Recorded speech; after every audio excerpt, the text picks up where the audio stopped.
Is the drug doing what you want as far as even the blood pressure? But then if other things are happening here, then you're like, okay, that's where you have to be careful of the drug. Those are the side effects. Right. And you're looking for them. You know you're looking for them, but do you know why you're looking for them? That's the whole key that I'm trying to get from here. You start to see why. And that's why it's not just some random thing, reflexive tachycardia. It literally is the fact that we have sort of two basic nodes here of action, and if you inhibit one, the other one naturally will sort of react the other way.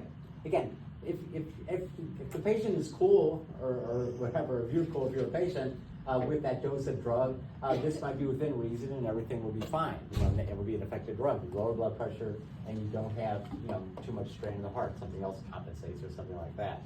Or you could try again. There's other drugs. We're not going to talk about atropine. You're going to look that up.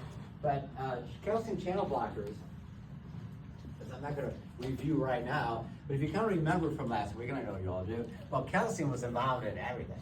It was involved in the action potentials and the force of contraction, all that. So you can start imagining calcium channel blockers are going to lower blood pressure in many different ways, and that's another type of drug. I'm not going to do that this week.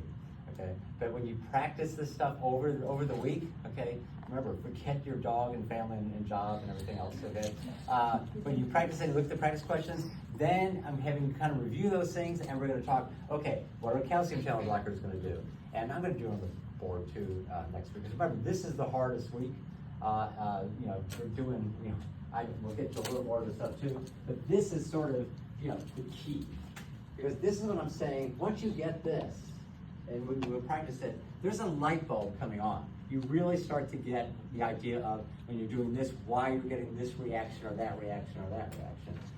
And when we do the kidney, remember for the kidney, we're not going to have 2 plates. We're going to have 4 plates. We're going to involve potassium levels and acid base levels and blood pressure levels. And we're going to see all of you, and this is a money back guarantee. I can give you anything out of those 8. I'll give you hyperkalemia. You're going to see how that's going to affect acid base and how it's going to affect blood pressure and how it's going to affect respiratory.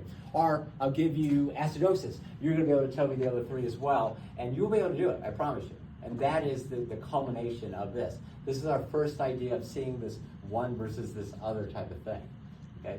I know you're as excited as I am. This is cool stuff. Okay? I promise you. This isn't just memorization. If this starts to make sense as you go, this is almost just simple logic. Okay? It makes sense that that's going to be the symptom or potential problem of it. Got one side, you got the other. Let's take a little break, just to enjoy what you just learned and get that knowledge in. That is the big thing. And then we'll definitely do what I like to call protect and serve. We're going to talk about local control blood pressure after the break. Okay? You could take all the way to 11.